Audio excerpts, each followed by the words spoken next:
मैंने छानी इश्क की गली, बस तेरी आहटें मिली। मैंने चाहूं ना तुझे, पर मेरी एक ना चली। इश्क में निगाहों को मिलती है बारिशें, फिर भी क्यों कर रहा दिल तेरी ख्वाहिशें। दिल मेरी ना सुने, दिल की मैं ना सुनूं। दिल मेरी ना सुने, दिल का मैं क्या करूं। दिल मेरी ना सुने, दिल की मैं ना सुनूं। दिल मेरी ना सुने, दिल का मैं क्या करूं।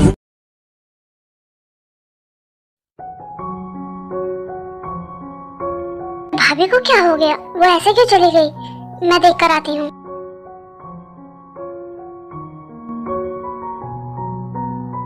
क्या हुआ दीदू, आप वहाँ से ऐसे क्यों आ गए?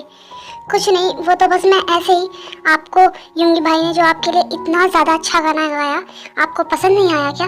नहीं, ऐसी कोई बात नहीं है। अगर ऐसी बात नहीं है तो वहाँ से आप ऐसे क्यों आ गए? आपके ऐसे आ जाने से उन्हें तो यही लगा होगा ना कि आपको उनका गाना पसंद नहीं आया। नहीं, ऐसी कोई बात नहीं है, वो तो बस मैं ऐसे ही आ गई थी। ओके दीदू। दीदू, आपने अपने रिश्ते को एक चांस नहीं दिया है क्या? आपने युंगी भाई को एक चांस नहीं दिया है क्या? नहीं, ऐसी कोई बात नहीं है, मैंने अपने रिश्ते को एक चांस दिया है। और मेरे पास और कोई ऑप्शन भी तो नहीं है ना, क्योंकि मुझे पता है कि कुछ भी हो जाए लेकिन मुझे ये रिश्ता तो निभाना ही पड़ेगा ना। इसीलिए मैंने सोचा कि एक चांस दे ही देती हूँ। आपने अपने रिश्ते और युंगी भाई को एक मौका देकर बहुत अच्छा किया दीदू, क्योंकि मुझे पता है, मुझे भी शुरू में यही लगता था कि वो आपके लिए अच्छे नहीं हैं। उन्होंने आपसे फोर्सफुली मैरिज की है, आपको किडनैप किया था, लेकिन मैं गलत थी। जब से हम यहाँ आए हैं मैंने उन्हें देखा है, और आप तो उनके और भी ज़्यादा करीब हो, आपको तो पता ही होगा ना कि वो कैसे हैं। तो आपने अच्छा किया जो आपने उन्हें एक मौका दे दिया। बस अब मैं प्रे करती हूँ कि आपके और उनके रिश्ते के बीच में सब कुछ ठीक हो जाए और आप दोनों हमेशा हैप्पी रहो। क्या बात है, मेरी ईद तो बहुत ज़्यादा बड़ी हो गई है, कितनी समझदारी वाली बातें करने लगी है। मेरी बातें छोड़ और अपना बता, तू तो खुश है ना? आज तो तेरी सगाई भी हो गई है जंकुक के साथ। हाँ दीदू, मैं बहुत ज़्यादा खुश हूँ, और सबसे बड़ी बात तो ये है कि मैं आपके साथ रहूँगी, वो भी हमेशा।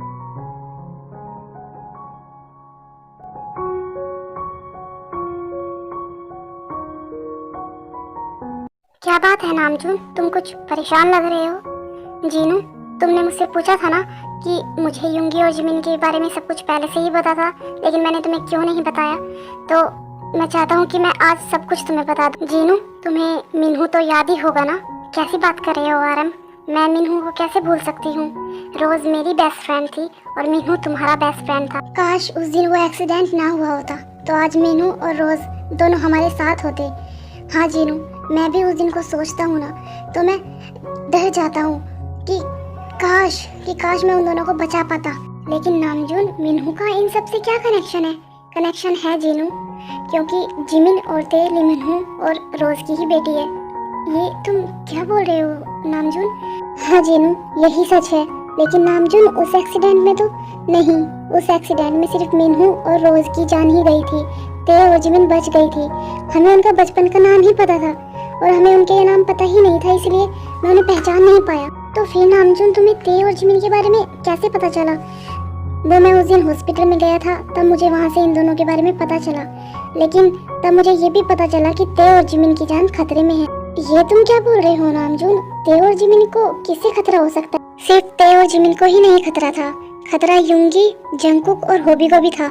इसलिए मैंने युंगी को इन सब में इन्वॉल्व किया और उसे सब कुछ बताया, और फिर मैंने ते और जिमिन की जिम्मेदारी युंगी को दी। लेकिन युंगी ने कहा कि उसे जिमिन से शादी करनी है, तो मैंने उसे परमिशन भी दी, और शायद जिमिन खुश भी नहीं थी इस शादी से। लेकिन अगर जिमिन खुश नहीं थी, फिर युंगी ने उससे जबरदस्ती शादी की थी क्या नामजून? शायद हाँ। लेकिन नामजून, तुमने उसे परमिशन ही क्यों दी? जिमिन की मर्जी के खिलाफ अगर युंगी ने उससे शादी की है तो ये तो गलत है ना? नहीं जीनू, क्योंकि ये मुझे भी पता है कि आज नहीं तो कल जिमिन उसे एक्सेप्ट कर ही लेगी, जब उसे सच्चाई का पता चलेगा। हाँ नामजून, ये बात तो तुम सही कह रहे हो, लेकिन कितना अच्छा है ना कि मिन्हू और रोज तो हमारे साथ नहीं है, लेकिन ते और जिमिन तो हमारे साथ है ना। और जब उन्हें ये पता चलेगा तो वो दोनों कितनी ज़्यादा खुश हो जाएंगी, और अब बच्चों को जब सच्चाई पता चलेगी तो सब कितने ज़्यादा खुश होंगे। हाँ जीनू, तुम बिल्कुल सही कह रहे हो, और मैं उस पल का वेट कर रहा हूँ कि कब हमारे घर में फिर से बहुत सारी खुशियाँ आएंगी। लेकिन नामजून, हमारे बच्चों को खतरा किससे है? जीनू, तुम्हें बोगम तो याद होगा ही ना? हाँ, बोगम तो शायद तुम्हारा बिजनेस पार्टनर था ना? हाँ वही। और उसका एक बेटा था एडी। उसे लगता है कि उसके डैड की मौत के जिम्मेदार हम हैं, मैं और लिमहिन हूँ। इसलिए वो हमसे बदला लेना चाहता है। और उसे जैसे ही ते और जिमिन के बारे में पता चला तो वो उन्हें भी हर्ट करना चाहता था, लेकिन मुझे उससे पहले पता चल गया था, इसलिए मैंने युंगी को इस सब के बारे में बता दिया और ते और जिमिन की जिम्मेदारी मैंने युंगी को दे दी ताकि वो सेफ रहे। और वैसे भी अब तो वो हमारे साथ हैं तो वो सेफ ही है। लेकिन नामजून, अगर उसने कुछ कर दिया तो? तुम फिक्र मत करो जीनू, हम सब एक साथ है ना, तो हमें कोई कुछ नहीं करेगा। तुम बिल्कुल भी टेंशन मत लो। और तुम्हें पता है जीनू, उस एडी ने लीसा को यहाँ पर भेजा था ताकि वो युंगी और जिमिन को अलग कर सके, क्योंकि उसे पता है कि युंगी की कमजोरी जिमिन है। और शायद तुम दोनों को ये बात पता चल गई थी, इसलिए तुम दोनों ने लीसा को यहाँ से भेज दिया। नहीं, उसकी तो हमें जरूरत ही नहीं पड़ी। हमें पता था लेकिन हमने फिर भी कुछ नहीं किया। उसने कोशिश तो बहुत की लेकिन वो युंगी और जिमिन को अलग नहीं कर पाई, इसीलिए खुद एडी ने ही उसे इस काम से हटा दिया। हमें तो कुछ करने की जरूरत ही नहीं पड़ी। ते, देखो मैं तुम्हारे लिए फ्लावर्स लाया हूँ, कितने ज्यादा प्यारे हैं, लेकिन तुमसे कम। क्या बात है, आज मुझ पे बड़ा प्यार आ रहा है? क्यों नहीं आ सकता है क्या? और वैसे भी ना, मैंने कुछ सोचा है। क्या सोचा है? कि जितना ज्यादा हो सकता है ना शादी से पहले फ्लावर्स वगैरह और तुम्हें बाहर घूमने ले जाना, डेटिंग पे ले जाना, वो मैं शादी से पहले ही कर सकता हूँ। क्योंकि शादी के बाद तो हम बिजी हो जाएंगे ना, क्योंकि हमें रोमांस करने से ही फुर्सत नहीं मिलेगी। जंगकुक, तुम कभी भी स्टार्ट हो जाते हो, तुम्हें बिल्कुल भी शर्म नहीं आती है। इसमें शर्म की क्या बात है? आफ्टर ऑल हम हस्बैंड वाइफ होने वाले हैं। ये होंगी, पता नहीं मुझे यहाँ बुलाकर कहाँ गायब हो गया है। कितनी देर हो गई है मुझे, मैं यहाँ खड़ी हूँ लेकिन इसका कुछ पता ही नहीं है कहाँ पे है ये। पता नहीं क्या हो रहा है सब। मैम, ये आपके लिए। वंडरफुल, अब आप बहुत ज़्यादा प्रेटी लग रही है। ये सर ने आपके लिए भिजवाया है, लेकिन वो है कहाँ? जिमिन,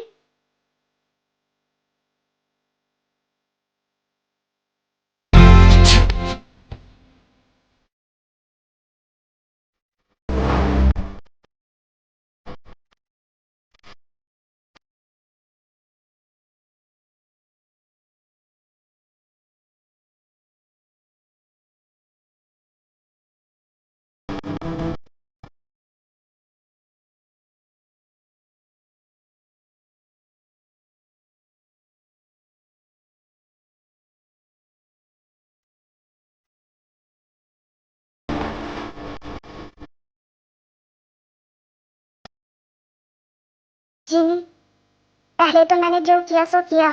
शायद मैंने तुम्हें बहुत हर्ट भी किया, लेकिन क्या अब तुम मुझे एक्सेप्ट करोगी? क्या मैंने तुम्हारे दिल में अपने लिए थोड़ी सी भी जगह नहीं बनाई है? अगर मैंने तुम्हारे दिल में थोड़ी सी भी जगह बनाई हो तो क्या तुम मुझे एक्सेप्ट करोगी? पहले तो तुम मुझे ये रिंग पहनाकर खड़ी हो जाओ।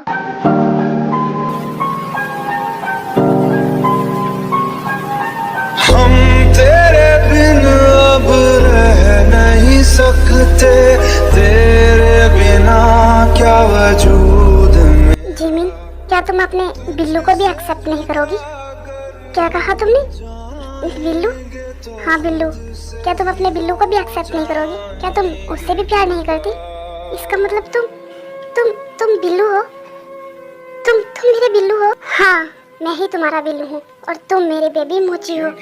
तुम मेरे बिल्लू हो, लेकिन तुमने मुझे बताया क्यों नहीं? क्योंकि मैं तो वेट कर रहा था कि इतने दिन हो गए हैं हमें साथ रहते रहते, काश तुम मुझे पहचान लो। लेकिन देखो, तुम अपने बिल्लू को पहचान ही नहीं पाई। नहीं नहीं नहीं, तुम बहुत बुरे हो। तुमने मुझे क्यों नहीं बताया कि तुम मेरे बिल्लू हो? तुम्हें पता है मैंने तुम्हें कितना मिस किया। मैंने तो ये सोच लिया था कि शायद अब हम कभी मिलेंगे ही नहीं। मैं तुम्हें बहुत ज़्यादा मिस करती थी, लेकिन तुमने मुझे नहीं बताया। तुम बहुत ज़्यादा गंदे हो, बहुत ज़्यादा बिल्लू तुम। मुझे तुमसे बात ही नहीं करनी, जाओ, मैं तुमसे बात नहीं करूँगी। अरे अरे बेबी मोची, अभी तो हमें पता चला है कि हम दोनों तो बचपन के लवर्स हैं और तुम अभी मुझसे नाराज़ हो रही हो। लेकिन इसमें मेरी क्या गलती है? तुमने मुझे नहीं पहचाना, मैंने तो वेट किया था ना।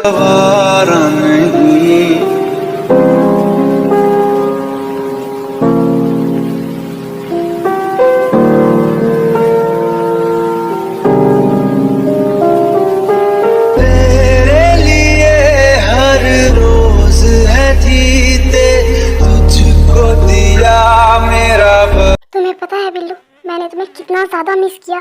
इनफैक्ट तुम्हें ही नहीं, सबको। लेकिन पता नहीं मैं कैसे किसी को भी नहीं पहचान पाई। मॉम डैड के जाने के बाद तो जैसे मैं और ते बिल्कुल अकेले पड़ गए थे। कोई नहीं था हमारे साथ। हम बच तो गए थे, लेकिन हम मरने से भी बदतर दिन जी रहे थे।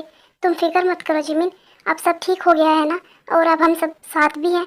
लेकिन बिल्लू, अगर तुम्हें ये सब कुछ पता ही था तो तुमने मुझे पहले क्यों नहीं बताया? उसके पीछे भी ना बहुत बड़ा रीज़न है। मैं तुम्हें शुरू से लेकर सब कुछ बताता हूँ। ये लो, तुम भी खाओ। कब से किचन में लगे हुए हो, थक गए होगे ना। काम तो तुम भी कर रही हो, तुम भी थक गई होगी। ये तुम क्या कर रही हो जंकुक? देखो तो हम किचन में हैं, कोई देख लेगा। मुझे तुम आराम से डिनर बना लेने दो। मुझे सबके लिए डिनर बनाना है, और वैसे भी दी और भाई भी आते ही होंगे, और सबसे पहले तो मुझे आयु भाभी को देना है जाकर। वैसे ते युंगी भाई तो तुम्हारे जीजू है ना, तो तुम उन्हें भाई करके क्यों बुलाती हो? वो मुझे आदत नहीं है ना, तो बस इसीलिए। तो आदत डाल लो, क्योंकि ये एक दो बार की बात थोड़ी ना है, ये तो लाइफ टाइम की बात है। हाँ, तुम सही कह रहे हो। वैसे तुम्हें पता है भाई भाभी कहाँ गए हैं? नहीं, मुझे तो नहीं पता है। ते, तुम्हें अब युंगी भाई और जिमिन भाभी के रिश्ते से कोई प्रॉब्लम तो नहीं है ना? नहीं जंकुक, मुझे कोई प्रॉब्लम नहीं है, क्योंकि मुझे समझ आ गया है दी की खुशी उनके साथ ही है, और वो खुश भी रहती है। देखो ना, सब शादी की तैयारियों में लगे हैं, सिर्फ मुझे और तुम्हें छोड़कर। आयु भाभी तो प्रेग्नेंट है, वो इसलिए कुछ नहीं कर रही है। वैसे ते, एक्साइटमेंट तो हो रही होगी ना तुम्हें भी? आफ्टर ऑल कल हमारी शादी है। नहीं, बिल्कुल भी नहीं, शादी ही तो है, और ये तो नॉर्मल बात है, सबकी ही होती है, इसमें एक्साइटमेंट कैसी? अच्छा, इसका मतलब तुम्हें एक्साइटमेंट नहीं हो रही है। कोई बात नहीं, हो जाने दो कल शादी, फिर मैं बताता हूँ तुम्हें फर्स्ट नाइट को कि एक्साइटमेंट क्या होती है।